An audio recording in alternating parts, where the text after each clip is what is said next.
Hello everybody and welcome back. Thank you so much for joining me. Now, many of our sighting accounts happen along the coastal regions of the UK, or within a mile or so of the beach, often in the country parks and nature reserves, where most of us humans walk in the day. At night, these areas are usually pretty depleted when it comes to human interference, and may be a refuge for some of our cryptids, being reported almost weekly now in the UK. Now, this first sighting account was taken by a research member of the BBR team and passed along to me, and it was a statement taken by Thomas John Goodfellow in December of 2016. Now, Keitha and Jacqueline, who are friends of mine, contacted me tonight due to knowing what I do for the team. They contacted me as they had experienced something quite frightening when they were out earlier this evening, walking with their two dogs along the seafront up near the Anderby Creek area of Chapel St Leonard on the northeast coast of England. They had both decided earlier to walk a route they usually used and set out for an evening walk with the dogs. As it was dark due to the time of year and the small amount of street lighting, they both had a lit torch in hand. Now, Chapel St Leonard is a beach in Lincolnshire, and it's located next to the resort town of the same name. 1 mile north of the main beach entrance is Chapel Point, and that's a defensive structure built during the Second World War.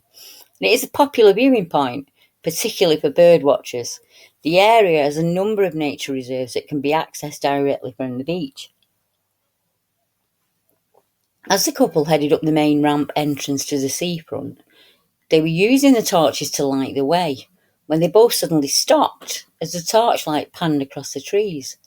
They realised as the torches moved, they lit up a large, upright, unrecognisable creature approximately 200 feet off in the distance to the right-hand side of the couple. Now, the creature had clearly been moving back inland and would seem to have been caught out before it reached the tree line. It was running along the beach walkway, trying to get back into the cover of the wood. There was no sound from the creature. You couldn't hear any growls or anything, said Kieran. The only distinctive facts were that it was stood upright at approximately 7 feet to 7.5 feet tall, with bright white eyes. Now, Thomas wondered if this could be from the torch or of the reflection from the light, maybe. Now, after around 8 to 10 seconds, the creature moved off into the tree line and out of sight. The couple carried on walking away from the creature, quickly down onto the seafront walkway, when they started to hear loud sounds to the right of them, off in the trees.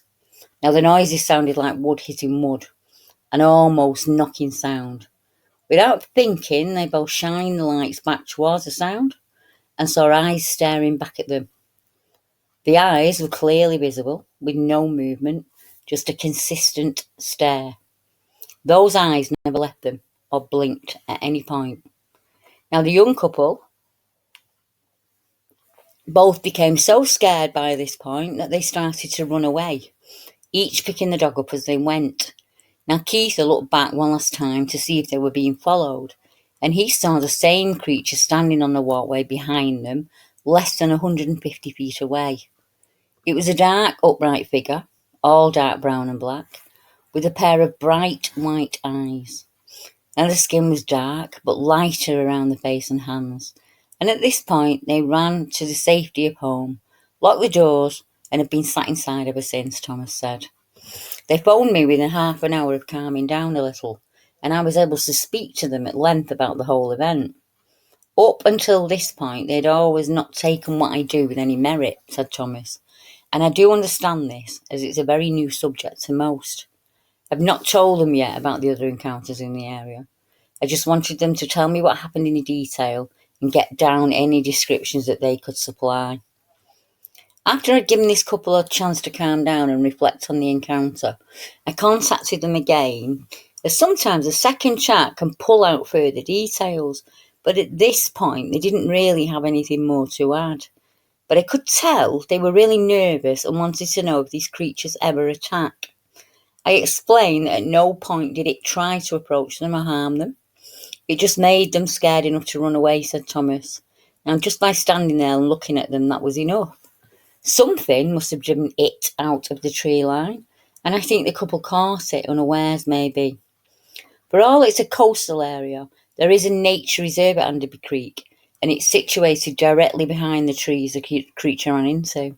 From there, he can travel very easily north, west or south to the other nature reserves and forested areas, said Thomas. Now, just a little ways up the coast from Chapel St Leonard is an area called Saltfleet Marsh. And in 2004, that was an area of a reporting of a very strange looking creature. And Saltfleet is a coastal village in the East Lindsey districts of Lincolnshire, and it's known for its seal colonies and the many wading bird species. This area is a refuge for many of our native species. Situated between the coast and the arable fields and the woods, this could be a vital area for resources for any visiting creature.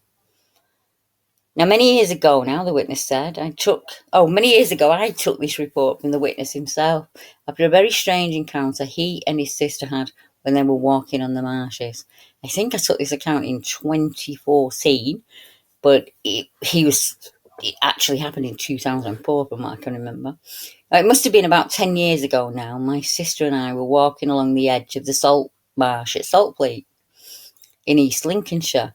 It was in the winter again, and we were out with our two dogs, just letting them run off the lead along the marshes. I think the first account was in the winter, wasn't it? It gets pretty deserted down there, he said, and the area itself seems very bleak at times. There aren't many woodlands right on the edge of the beach. They're a little further inland. And right along the beachfront, there are a lot of thick, tall gorse bushes and tall grasses that the deer and rabbits live in. There are also some abandoned buildings scattered about. As we were walking along, we saw someone walking towards us in the distance, at first about 500 metres away, along the bottom of the dunes. We both watched as the figure got closer, as there was something strange about this person. And at this distance, the figure approached us looked like a big man, dressed all in white, with what looked like a reddish apron on his front.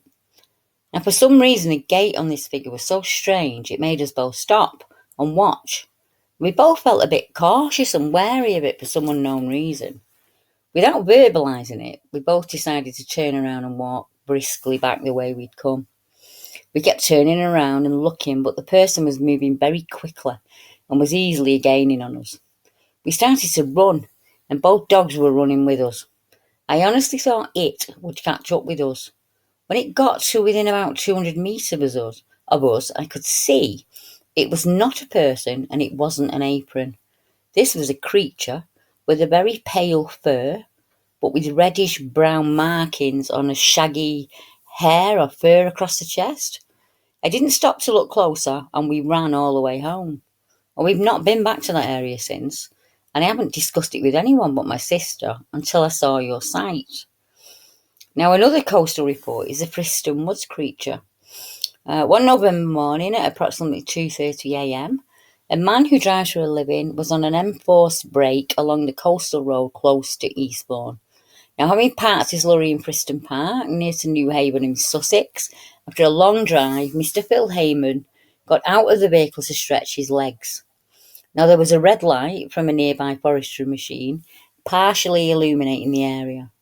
As Mr. Heyman was stretching his legs, he was amazed when he saw a dark 8-foot figure, which appeared at that time to be a man. Having had an army career, Mr. Heyman was able to use his knowledge of night vision techniques to evaluate the encounter. Startled by the incident, he suddenly jumped back into the cab as the cab doors slammed shut behind him. And although shaken by the ordeal, Mr. Heyman still managed to grab his flashlight and look through the window of the cab, only to see the figure running off into the forest. It couldn't have been a human being, as the skin would have shone in the light, he stated. There was a dull figure with no sheen to the skin, so it could possibly have been covered in hair, he said. The creature, according to Mr. Heyman, was bipedal. Now, in 2011, there was a very strange creature reported in the Humber Bridge area. And the witness states, a few miles from where I live is a local country park, close to the coast. It's a lovely place with a wide range of different trees and plants and wildlife. People often picnic there, and they take the children to play in the woodland playgrounds or simply to explore. It's next to the Humber Bridge that crosses the estuary, and for as long as anyone knows, it's always been nicknamed Little Switzerland by the locals because of the clay cliffs, which are dotted around the place. Now, these cliffs mean that the park is on a multitude of different levels. Some are accessible via slopes and steps, but some are not. And it's on one of these inaccessible cliff tops where we were witness to something we could not and still cannot explain. Humber Nature Reserve is a 48-acre wood with open meadows, wildlife ponds and nature trails. And he went on to add, almost 2 years ago now, my girlfriend and I decided to take the afternoon trip to the country park as we'd been at university all morning and we just wanted to be outside for the remainder of the day. It was an unplanned trip, but we hoped to walk around the woods and have a late dinner at the country inn.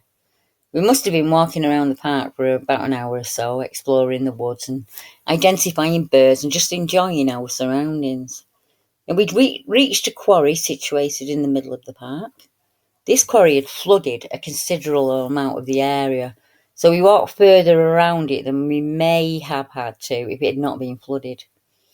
I had previously visited the country park a number of times, and I remember seeing what looked like the remains of a huge old house on one of the largest cliff tops.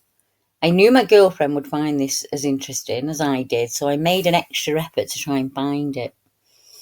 We eventually reached a gravel pathway at the foot of the highest cliff. There is no way up to the very top without climbing equipment, but as the pathway winded around the cliff's perimeter, it did enable us a perfect view of the above remains, and we decided to see if we could follow the path for a short while until it became too inaccessible. We must have only walked this path for about 10 minutes, if that, and then I saw what I'd been looking for. The old house was there, although quite in ruin by this point. The remains included an old brick wall at the very edge of the cliff top, and what looked like brick archways with wrought iron bars and no windows. It does not really resemble a house anymore, but I have reason to believe it was at least part of the grounds, and I'll explain that later. I walked a few feet ahead of my girlfriend so I could just point up to where these remains were, as they were pretty well hidden amidst the trees. I turned to look at my girlfriend for a split second before looking back to where I was pointing. And it was then, in that moment, that I saw it. Exactly in line with where I was pointing was something I can only describe as a creature. It was on a natural edge created by the cliffside, just a few feet below the remains we had searched for. The ledge was overgrown with ivy and the odd tree here and there, and it was very green up there. And this made what I saw contrast with its surroundings quite considerably. It was a creamy peach in colour, and it looked like the shape of a head, but this head had no redeeming features at all. Although describing this now reminds me of how scared I was looking at it. It's the way that it moved which made my blood run cold. It seemed to be lying down, peering over the edge of the ledge that I described. It must have been looking at me, because when I turned my head back to where I was pointing, it moved backwards into the overgrowth. It did not move like a human. It skulked back impetuously. Like I said earlier, it was impossible to get up there without climbing equipment. And if anyone was up there, you would see them clearly despite the undergrowth, as the ledge was not that big. Also, if a person was hiding and peering over the edge, their facial features would have been more than visible. This did not have any, or at least it appeared not to have. Not to mention that most people would probably have moved in a clumsy manner and would have still been visible. Whatever was up there, it was not fazed by seeing me, and it wasn't fazed by me seeing it. It moved with confidence and with a slow movement. It faded away into the ivy. It looked like it may have been slightly bigger than a human being. Another reason why any facial features should have been visible from that distance. It was not a silhouette of anything or something explained easily. I could see it, as clear as day. And it's not an animal or anything I've ever seen before or that I could identify. Needless to say, I asked my girlfriend if she'd seen what I had, but she had not. I hurried us both out of that place, and this has left me startled. I did some digging into the ruins, and there was a whole old house there with what people described as a resident who at some point was both a man and a woman, who rarely left their home, but would draw pictures and hang them on the gates. Now, across the estuary from this account, from the Humber Reservoir, is another area of coast and woods, with a very strange tale told by a security guard who had an encounter to report. And that's the Preston thing sighting in the 1990s. And he says, in 1992, I took a security job for a short while at Cranswick Food in Preston on the northeast coast. And Cranswick Food was a meat packing company. My job was basically sitting in a gatehouse on the night shift and doing what most security guards do, watching TV and waiting for the night to be over. Now, the gatehouse I was in had large windows on all sides,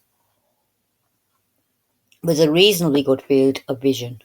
Nothing had ever really happened, and I expected my other shifts to be the same, until one morning at about 2 a.m. I just finished my ground patrol, which meant I would walk the premises on a half-hourly basis throughout the night. I'd just done another patrol, and as I got sat down in the cab with a cup of tea, I turned on the TV and I turned the lights out in the gatehouse as they made it hard to see outside due to the reflection of the windows.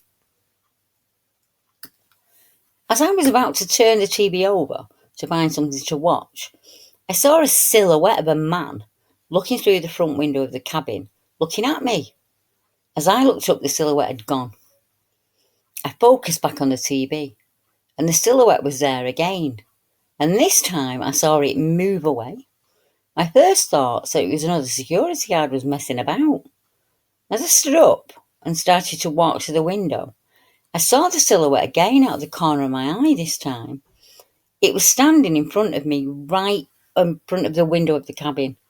I turned my head to the side and saw a full figure looking back at me. It moved away to the right at a very unnatural speed, almost like the vampires do in the Hollywood films. And it just stood there at the rear window, and it was there in an instant. I spun around and we looked at each other for no more than a second before it darted off again. This time it was gone for good. I've never seen anything move as fast in my life, and I am clueless as to what it was, but I know for a fact it was not human.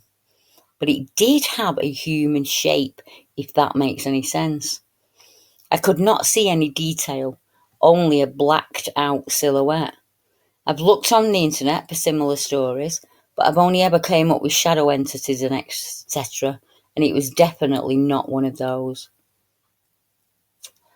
Now, a newspaper report in Devon in 1996 stated, it was the summer of 1996 when people in the Torbay village of Churston, Devon, started to report seeing a Bigfoot-like beast in the dense, creepy woodland.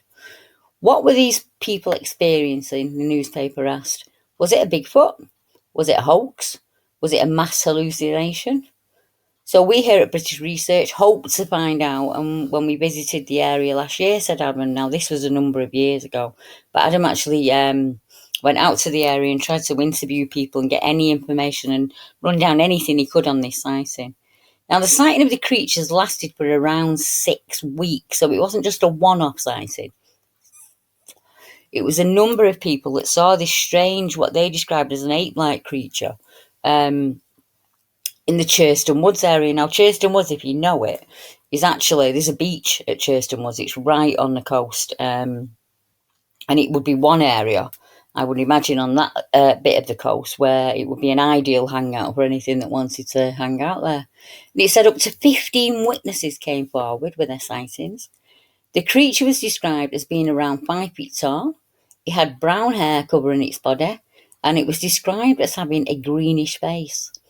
Now, the witness stated that the hominid didn't have a tail, and the height of around 5 feet rules out that this was an escaped pet monkey. On 2 occasions, the being was seen swinging from tree branches. So what was this thing? Could Churston Woods really be hiding the British Bigfoot, asked the papers. We have no reason to suspect that the witnesses were lying, and also rule out that they were seeing things. Why would random people all of a sudden start seeing a man-sized hairy hominid? But if there was a Bigfoot in Churston Woods, why has there been no sighting before 96, asked the newspaper. Were the witnesses before 96 who did not come forward out of fear of ridicule? I would imagine so. And you have to know where to report it to, don't you, really, in all honesty? In 2016, a researcher visited Churston to see if anything might be forthcoming, but our search in the area brought up nothing of interest, unfortunately.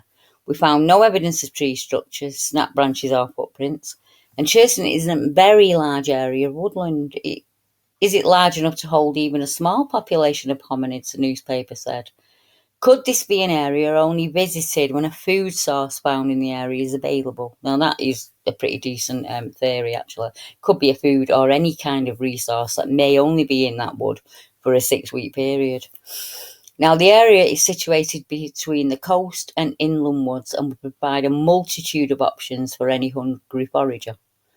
Or perhaps it's a corridor of sorts going to and from larger wooded areas. Now, the honest answer is we don't know. But the fact is many rational people saw something there and felt it strange enough to report. Now, the sighting is often called the Churston green-faced monkey, if you want to have a look on Google for the newspaper reports. Now, whilst no more sightings of the Bigfoot have been reported, as far as we know, there was a strange encounter in 2006 when 3 friends who were camping experienced something that tormented them. They were camping at the nearby Severn Quarry, and all through the evening the friends felt like they were being watched and felt very uneasy. Then, in the early hours of the morning, they heard heavy footsteps outside the tent, and something hit or kicked the tent and then pressed heavily against it. And it was only when they pushed it back that the thing outside walked away. Oh, can you imagine that? It would have been absolutely terrifying.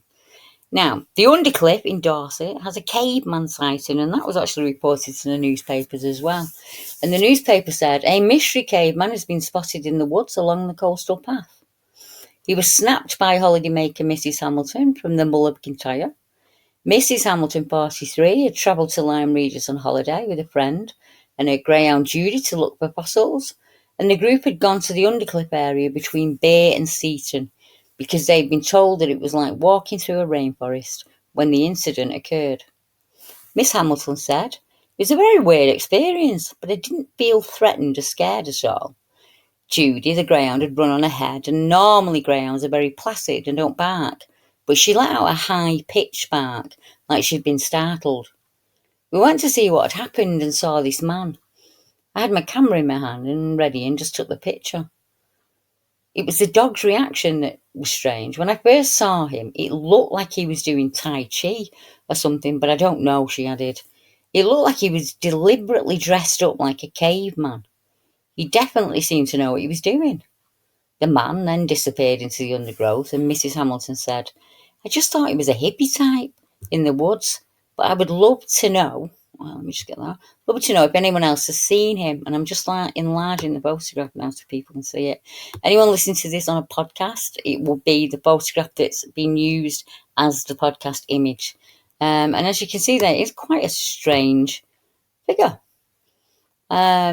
And this report is online. If you just look up the Dorset caveman, the newspaper report will come up. Wyman of Lyme Regis is another title it's under.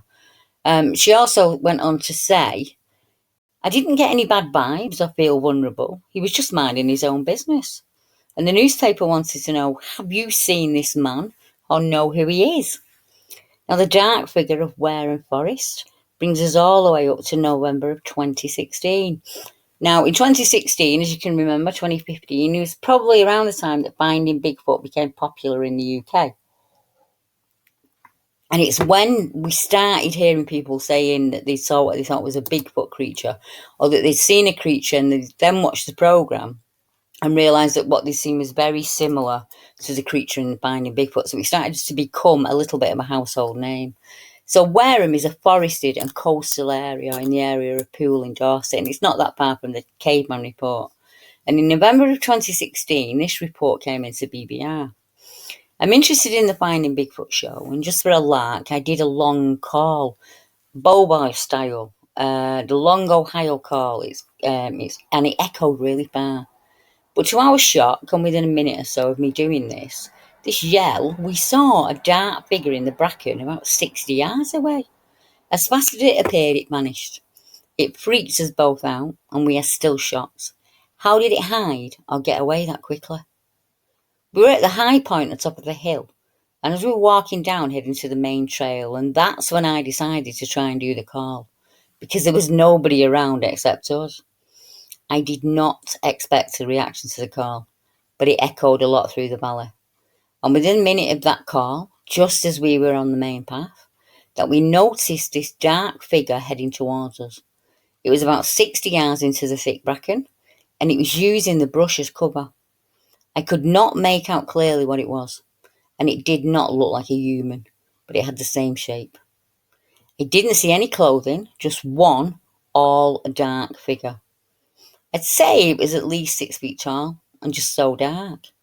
It had broad shoulders, and I didn't really know what to make of it. As I glanced again, it disappeared. And I do not know of large cat attacks. I do know of large cats and big cats attacking livestock and reports of carcasses in the area, but this was not cat-like or on all fours. It was standing, and it walked away upright on 2 legs. Now, one local newspaper asked for information after a woman reported a Bigfoot-type creature on the Sussex Downs, and that will be the second image on the image for the podcast. Now, a dog walker tells of the close encounter with the hairy ape man, who ran past her deep in the woods. The dog walker told last night how she came face to face with a hairy ape man on the Sussex Downs. Caroline Toms, 34, took this grainy photo of a huge Bigfoot she claims ran past her in the woods. She was confronted by a terrifying beast, covered in head to toe in thick black fur and crouching upright like a man as she walked her border collie Ash. Now, the building society worker said it all happened so fast.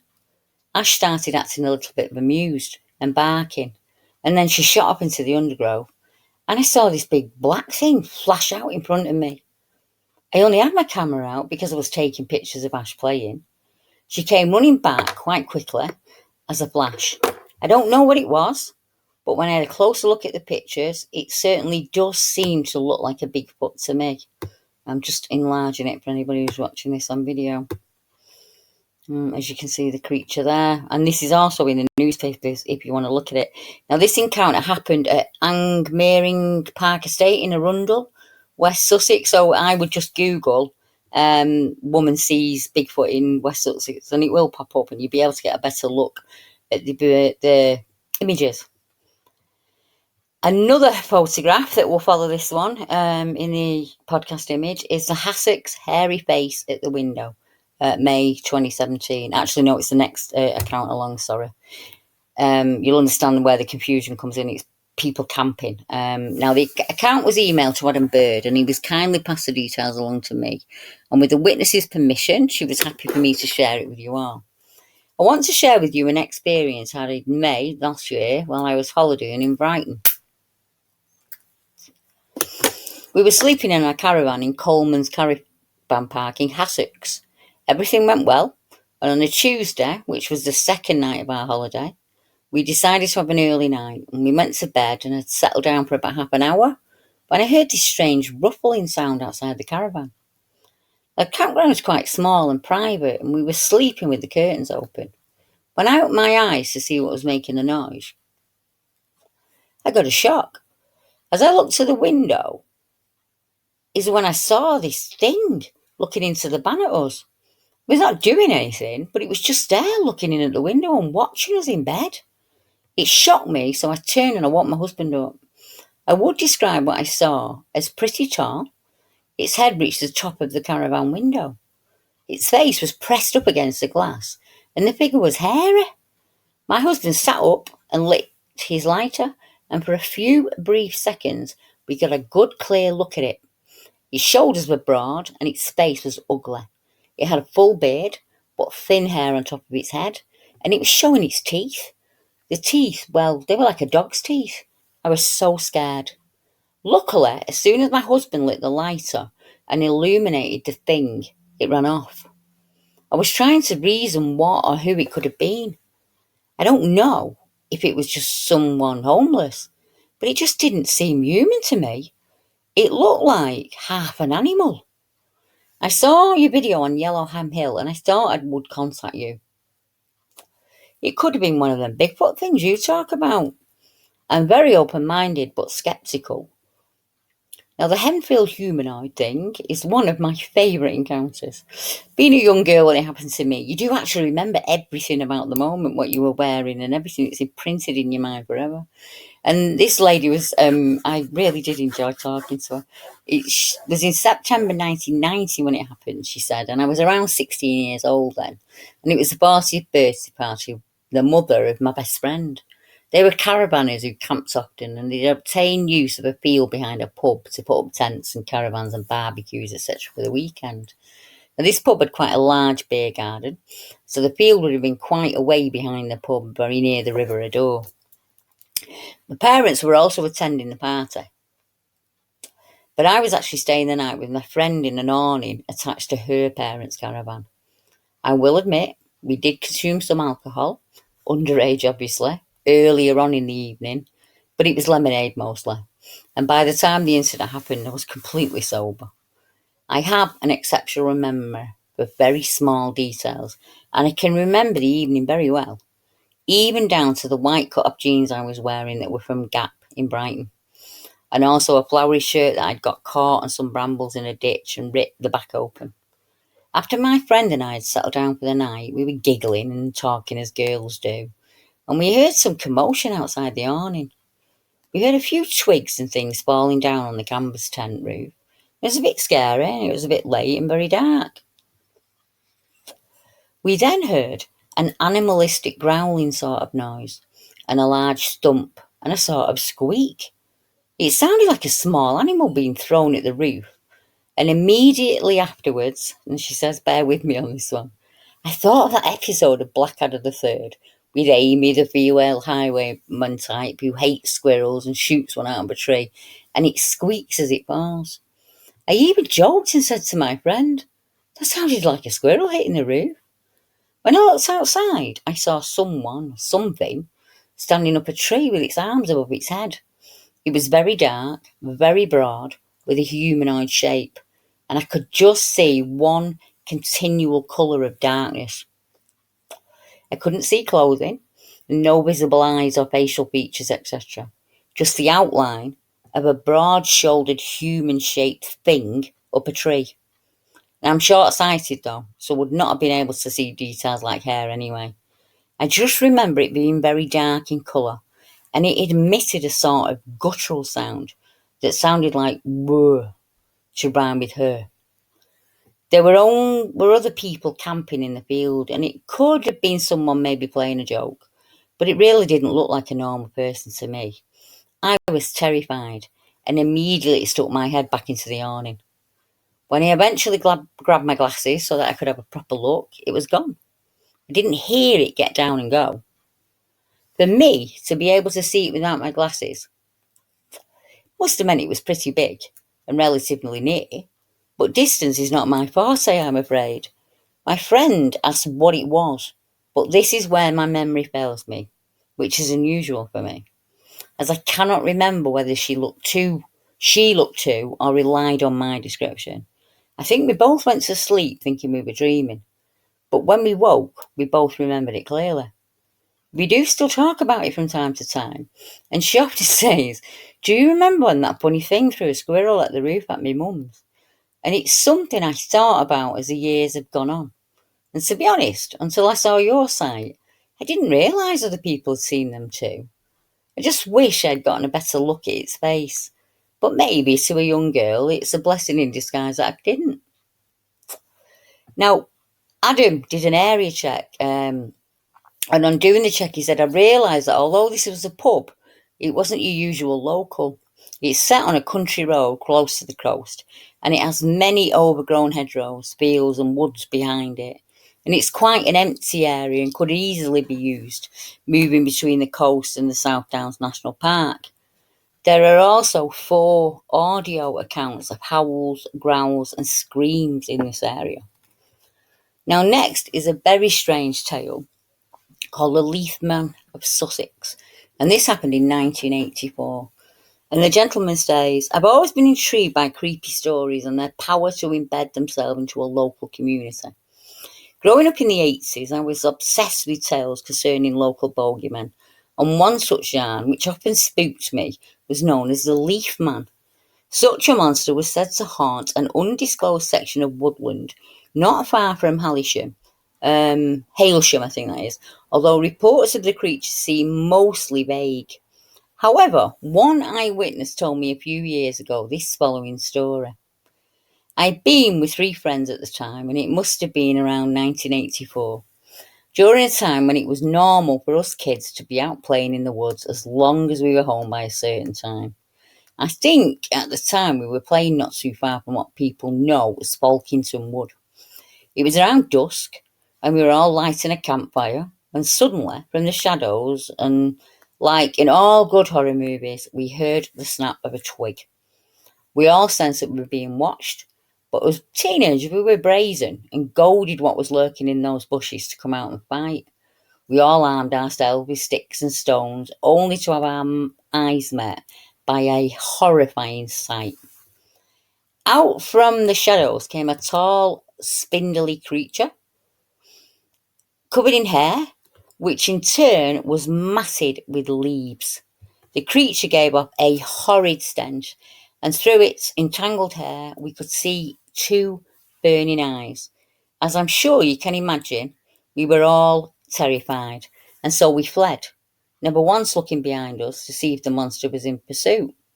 Of course, no one believed our story, but as we got older, and most of us except one remained friends, we often spoke about the creature we named the Leaf Man. People often ask were we the victim of a hoax? Memories can be hazy, but this thing seemed real and more than just a man in a suit.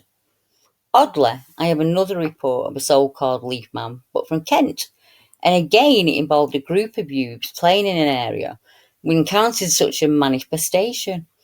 Some believed, however, that this creature was in fact a ghost of a soldier, adorned in camouflage, enabling him in life to conceal himself amongst the foliage. They always throw the ghost thing in, don't they, or the spirit. Now, the photograph I mentioned earlier that I got mixed up is called the Corf photograph, and it was taken in Easter of 2013. And I received the message from a lovely lady, and she had a strange experience to report when she visited her relatives in one of our coastal woodlands in Dorset. And she said, I've had this picture on my phone since Easter of 2013, when I went to Dorset to visit with family. We were staying in a log cabin in the forest close to Corf. I thought about it on and off since I saw this photograph in the holiday shots when I got home. As I'm a keen believer in the Wildman or Bigfoot accounts from across the world, I never really thought about them being in this country until much more recently on hearing of other people's experiences. And I pondered as to what this could be on the photograph from that time in the woods 4 years ago. My son and my younger cousin had been playing in the woods surrounding the cabins as kids do. And for a couple of days they were darting in and out, just being mischievous as they were young at the time. They were having fun and enjoying the time. One afternoon while playing in the woods, they both ran back scared, saying that something was in the woods and it had scared them. But they never really said what had frightened them or how it had frightened them. Just that they didn't want to go and play there again that day. I went into the woods alone with my daughter the following morning, not really thinking about anything, about their experience. And at that point, it wasn't really on my mind. But as we were exploring and walking around, I did start to feel like I was being watched, to be honest, and it was quite unnerving. I took several photos of the woods, and it was outstanding. And because it was a really old ancient woodland and quite beautiful, it was only on returning home and looking through the photographs that I noticed the black figure, and it has puzzled me ever since. I've asked my son on a number of occasions what had scared him and his cousin out in the woods that day. He's now 18, And he's a bit blasé about the whole thing, and he didn't really go into any detail. I'm just enlarge this photograph for you so you can have a better look at it. And what she's talking about is this dark shape here. And I still have the original if anyone wants to do a little bit of analysis on it. I'm trying to make it. But as you can see, the more you enlarge, it starts to fade out. But there is definitely something there. And obviously, as she'd left the area, there's no point now asking us to go back and take a comparison picture because it was 7 years ago. But yeah, it's a strange looking photo. Now, the area this account comes from is from a beautiful part of the UK. And with other sighting accounts around it and many differing habitats between coast and woods. And it's not quite out of the realms of possibility that something is hiding here. And would I like to thank the lady in question? Of course I would. Not only for sharing with us, but sharing her family photographs with us in the hopes that someone can identify just what that dark shape in the picture is. Now, I've always wondered if the coastal sightings and the accounts that we find there may have occurred by the creature being in the wrong place at the wrong time. Now, the coast offers a multitude of food options, with every seaweed here in the UK being edible, and there's massive amount of forage to be had along the coast. Now, early man, and many modern humans even today, use the coast as a large source of the food supply. And it's not just fish, you've got all the mussels, the cockles, clams. There's just so much to eat on the coast. It's unbelievable. Crabs, and everything else, really. It's just a smorgasbord. Now, it could even be that something as simple as salt. Now, every mammal and creature on the planet needs salt in the diet. And we humans have adored the flavour and used salt to preserve food for centuries. So much so that the head of the household was sat closest to the salt. Hence the saying, a man that's worth his salt. Having to move with a winter tide may have brought this creature out at a time it would normally be hidden away, awaiting all humans to leave from the beach. It's gone dark, it's not expecting the humans around, it starts looking for clams. If I was telling you that in Alaska or Washington State, you would have no qualms whatsoever and will probably say, oh, that's Sasquatch behaviour. Along comes the unsuspecting human with either a head torch on or a torch in the hand, and the creature gets caught out without even realising it. Now, if they'd left their torches at home that day, they may never have noticed him in the first place. And this report, and the reports that I've given you today, would never have taken place at all. So let's have a look at some of the other coastal accounts we have here in the UK. And there were so many of them that I'm going to have to bring them to you in the next episode. Because when I was working on this one today, I realised that not only do we have the Bigfoot and creature reports very close to the coast, but there are also Dogman reports that are very, very similar. So next time, I will bring you some of those accounts that occur along the estuaries where the creatures are reported as dog-like or wolf-like in appearance. And we visit the areas of the sightings as they move further inland to the mountains, bringing these creatures even closer to our homes. So until next time, thank you very much for joining me. Good night.